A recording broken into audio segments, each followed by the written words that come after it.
예배의 자리에 나오신 우리 성도님들에게 하나님의 한량없는 은혜가 임하길 소망합니다. 모세의 노래라고 불리는 오늘 본문의 말씀의 내용은 이스라엘 백성들이 우상 숭배로 인하여 심판을 받게 될 것을 경고하는 예언의 메시지를 담고 있습니다. 모세는 임종을 앞둔 상황에서 이스라엘 백성들의 우상 숭배를 막기 위하여 이것을 노래로 만들어서 온 백성들에게 널리 알리는데요. 이 모세의 노래의 핵심의 메시지는 하나님의 말씀을 붙들고 하나님의 도우심을 기억하여서 우상 숭배에 빠지지 말라는 것입니다. 또한 우상 숭배에 빠지게 되면 하나님의 분노를 사게 되어 심판을 당하게 될 것을 경고하고 있습니다. 2절에 나오는 내 교훈과 이 내 말은 바로 하나님의 말씀을 말하는 것인데요. 하나님의 말씀이 비처럼 내린다는 표현의 의미는 물이 부족하고 메마른 사막과 광야가 많은 이 근동지방에 적절한 비가 내림으로 인해 생명이 싹을 틔우고 열매를 맺게 되어 풍성하게 된다는 뜻입니다. 즉 하나님의 말씀이 이스라엘 백성들에게는 축복의 근원이기에 하나님의 말씀을 붙들고 하나님의 말씀을 지키며 살게 하라는 것이죠. 이어서 4절에서는 우리 하나님이 어떤 분인지를 나타냅니다. 4절 말씀을 함께 봉독하시겠습니다. 그는 반석이시니 그가 하신 일이 완전하고 그의 모든 길이 정의롭고 진실하고 거짓이 없으신 하나님이시니 공의로우시고 바르시도다. 아멘. 여러분, 하나님께서 반석이시다는 표현은 하나님께서 그 자녀들에게 든든한 피난처임과 동시에 변하지 않는 보호자라는 것입니다. 그 자녀들을 영원한 사랑으로 돌보시는 아버지라는 것이죠. 그렇기에 변함이 없는 우리의 보호자이신 하나님께서 하시는 모든 일들은 모든 사람에게 정의롭고 진실하며 거짓이 없고 공평하기 때문에 흠이 없고 완전하다라고 말하는 것입니다. 그런데 여러분, 우리는 어떻습니까?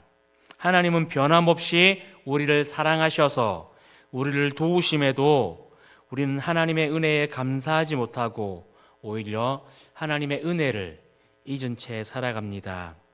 그래서 7절 이하를 보시면 하나님의 은혜를 기억하라라고 합니다. 이스라엘 백성들이 아무것도 없는 황무지에서도 굶주리지 않을 수 있었던 이유는 하나님의 도우심 때문입니다. 짐승이 부르짖는 광야에서 안전할 수 있었던 이유는 이스라엘 백성들이 그 스스로를 지킬 수 있는 힘이 있었던 것이 아니라 하나님께서 그들과 함께 하셨기 때문입니다. 많은 민족들이 이스라엘을 삼키려고 했으나 이스라엘을 두려워하여 물러난 것은 이스라엘 백성들이 강했기 때문이 아니라 하나님께서 그들을 호위하시고 보호하시며 인도하셨기 때문입니다. 또 가나안에 들어갔을 때에도 이스라엘 백성들이 밭의 소산, 반석의 꿀과 기름, 소와 양의 젖 등을 먹을 수 있었던 것은 하나님께서 준비해 두셨기 때문입니다. 여러분, 하나님께서는 그의 자녀들을 사랑으로 돌보며 지키시는 분이십니다. 그의 자녀들이 어려운 일을 당할 때에도 크신 능력으로 도우시고 안전한 곳으로 이끄시는 분이십니다.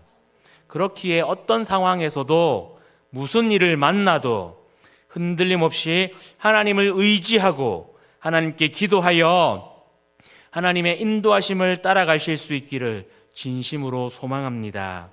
서로 시험을 당하여 넘어지더라도 주님을 붙들고 다시 일어나 하나님께로 나아가실 수 있기를 소망합니다. 이어서 15절 말씀입니다. 그런데 여수린이 기름짐에 발로 찼도다. 내가 살찌고 비대하고 윤택함에 자기를 지으신 하나님을 버리고 자기를 구원하신 반석을 업신여겼도다. 여수린이라는 말은 정직한 자라는 뜻입니다. 이스라엘 백성들을 정직한 자로 표현한 것은 정말로 이스라엘 백성들이 하나님 앞에서 정직하고 올곧은 믿음을 가진 사람들이어서가 아니라 하나님 앞에서 배교 행위를 서슴지 않게 행하는 이 이스라엘 백성들을 풍자하기 위함입니다. 모세는 하나님의 도우심으로 이스라엘 백성들의 삶이 풍요로워지고 윤택해지면 하나님을 배신하여서 우상 숭배를 저지르게 될 것을 예언하고 있습니다. 가나안 땅에서 평안하고 부요한 삶을 살게 되자 하나님의 은혜를 망각하고 세상의 풍조를 따라가 귀신에게 제사를 하고 우상 숭배를 저지르게 될 것이라고 경고하고 있는 것이죠.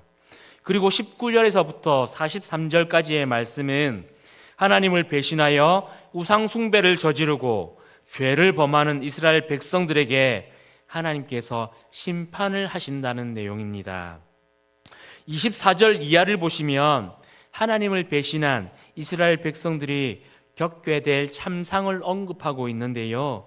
그들은 먹지 못하여 완전히 탈진한 상태에서 무더위와 전염병을 겪게 되고 남녀노소를 가리지 않고 칼에 의하여 멸망당할 것이라고 합니다. 그러나 하나님께서는 이스라엘 백성들을 완전히 멸망시키지는 않으시고 이스라엘 백성들을 망하게 한 이방 민족들을 다시 치심으로 이스라엘 백성들에게 구원의 은혜를 베풀겠다고 말씀하십니다. 여기까지가 오늘 말씀의 전체적인 내용입니다. 그런데 오늘 말씀 중에 우리가 눈여겨봐야 할 구절이 있습니다. 바로 20절 말씀입니다. 20절 말씀을 함께 봉독하시겠습니까?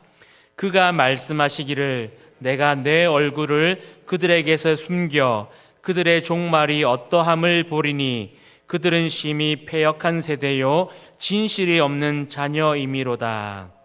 아멘. 여러분, 하나님께서 얼굴을 숨긴다는 것은 관계를 단절하시겠다라는 뜻입니다. 하나님의 택하신 백성에서 끊김을 당하고 하나님으로부터 버림받은 자가 되어 하나님의 모든 약속에서 제외됨을 의미합니다. 궁극적으로 구원의 대상에서 제외된다라는 것이죠. 우리는 성경의 인물 중에서 하나님께 버림받은 자를 압니다. 그 대표적인 인물은 바로 사울입니다. 하나님에 의해 왕으로 세워졌지만 그 자신의 교만과 불순종 그리고 불신앙으로 인하여 끝내 하나님으로부터 버림을 받아 구원받지 못하고 비참한 죽음을 당했지 않습니까? 하나님으로부터 단절이 된다는 것은 하나님께서 그의 기도를 듣지 않으시고 하나님으로부터 어떠한 도움도 받을 수 없는 상태가 된다는 것입니다. 아무리 하나님을 찾고 불러도 하나님께서 그에게 응답하지 않으신다는 것입니다. 여러분, 이 얼마나 비참한 인생입니까? 하나님께 버려지시는 것이야말로 인생의 최대 비극입니다. 그렇기에 우리는 하나님과 단절되지 않도록 매일 신앙을 점검해야 합니다. 오히려 하나님과 친밀한 자녀의 관계가 유지될 수 있도록 매일 하나님을 찾고 구하며 하나님의 은혜에 감사를 드려야 합니다. 사랑하는 신현교회 성도 여러분, 하나님께서 이스라엘 백성들에게 요구하시는 것은 명확합니다. 우상 숭배를 하지 말고 하나님의 말씀을 듣고 지키라는 것입니다. 즉 하나님만을 믿고 따르라는 것이죠. 시간이 흐르고 바뀌어도 사람이 바뀌어도 하나님의 약속은 변함이 없습니다. 그 약속은 하나님의 말씀을 잘 듣고 그 말씀을 지키는 자에게는 은혜와 복을 주시겠다라는 것입니다. 그리고 하나님께서는 약속하신 대로 하나님을 경외하고 하나님을 따르는 자에게는 복을 주셨고 어려움을 겪을 때는 도움을 주셨습니다. 반면 우상 숭배에 빠진 자들은 결국 하나님께 버림을 받고 심판을 당했습니다. 이러한 역사가 계속해서 되풀이되었음에도 이스라엘 백성들은 여전히 우상 숭배에 빠져 끝내는 나라가 분열되고 멸망하게 되었습니다. 멸망의 길로 들어가는 이 백성들을 보며 안타까워하는 심정으로 회개하고 돌이켜 돌아오라는 그 하나님의 수많은 권고에도 불구하고 그들은 하나님께로 돌아오지 않아 결국은 심판을 당했습니다. 우리는 이러한 이스라엘 백성들의 모습과 이스라엘의 역사를 반면교사로 삼아 이러한 잘못과 실수를 되풀이하지 않아야 합니다. 여러분, 어렵고 고난을 당할 때에만 하나님을 찾는 것이 아니라 매 순간 하나님을 사랑하고 하나님을 의지하는 우리 신현교회 성도님들이 되시길 소망합니다. 하나님께서는 언제나 반석처럼 변함없는 사랑으로 우리를 지키시고 보호하시는 분임을 매일매일 기억했으면 좋겠습니다. 지금까지 도우신 하나님의 은혜를 기억하며 감사하는 삶을 살아가시길 진심으로 부탁드립니다. 기도하겠습니다. 사랑이 많으신 하나님, 하나님 앞에 나와 예배로 하루를 시작하는 주의 권속들에게 은혜를 베풀어 주시길 간절히 소망합니다. 특별히 우리 신현교회 성도님들 모두 하나님을 경외함으로 하나님께서 주시는 복과 은혜를 누릴 수 있도록 하나님 도와주시옵소서. 명절을 맞이하여 먼 길을 오고 가는 성도들의 건강과 안전을 책임져 주시고 무엇보다 믿음으로 화목한 명절이 되어 하나님을 모르는 가족들에게 복음을 전할 수 있는 시간이 되게 하여 주시옵소서.